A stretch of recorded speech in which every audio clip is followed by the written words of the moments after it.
আজকেই আসছি, আমরা চেকিং করেছি আজকেই। তো ওভারঅল এখন পর্যন্ত আমাদের ভালোই চলছে।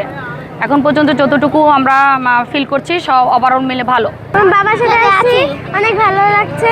একবার ডুবে গিয়েছিলাম, আবার উঠতে পেরেছি। অনেক বড় ঢেউতে গিয়েছিলাম, এখন চলে যাব। অনেক কিছু নিয়ে এসেছিলাম, একটু পরে আমরা ঢাকার উদ্দেশ্যে রওনা দেব। এতটুকুই। সমুদ্র সবসময় অসাম একটা ফিলিংস থাকে, আর এই যে ভিউটা এটা আসলে আমরা আর কোথাও এনজয় করতে পারি না। সো আমাদের পুরো বাংলাদেশের একটা গ্রেট পয়েন্ট বলা যায়, এটা গেট টুগেদার পয়েন্ট বলেন, এনজয় করার জন্য বলেন, খুবই ভালো। আমরা 5 বান্ধবী একসাথে আসছি। আমাদের 5 জনের বাচ্চা এবার এসএসসি পাস করলো। তো সবাই মিলে অনেক আগের থেকে আমাদের একটা প্ল্যান ছিল কক্সবাজারে আসার। তো সব কিছু মিলিয়ে আলহামদুলিল্লাহ আজকে আমরা আসতে পেরেছি। যেহেতু শারদীয়া দুর্গাপূজা উপলক্ষে সরকারি 4 দিনের ছুটি রয়েছে, ইতিমধ্যে প্রচুর পরিমাণের পর্যটকের সমাগম হয়েছে। আমরা গতকাল সন্ধ্যা থেকে লক্ষ্য করতেছি প্রচুর পর্যটক। তার মধ্যে সমুদ্র একটু উত্তাল হওয়ার সম্ভাবনা আছে।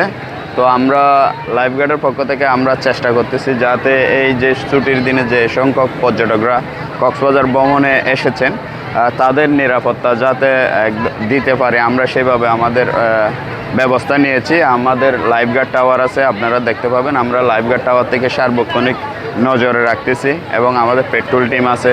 তারপর হচ্ছে যে যে জায়গাগুলোতে সবচেয়ে ঝুঁকি থাকে সেখানে আমরা আগে থেকে সতর্ক করতেছি এবং আমাদের রেস্কিউ বোট নিয়ে সেখানে লাইফগার্ডরা দায়িত্ব পালন করতেছে যাতে কোনো ধরনের দুর্ঘটনা না হয়। টানা 4 দিনের ছুটিতে কক্সবাজারে প্রায় লক্ষাধিক পর্যটক থাকবে বলে আমরা আশা করি এবং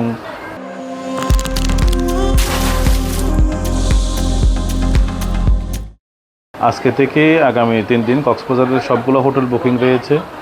যারা কক্সবাজারে আসবেন অবশ্যই অনলাইনে বুকিং দিয়ে এবং যোগাযোগ করে কক্সবাজার আসার অনুরোধ রইল।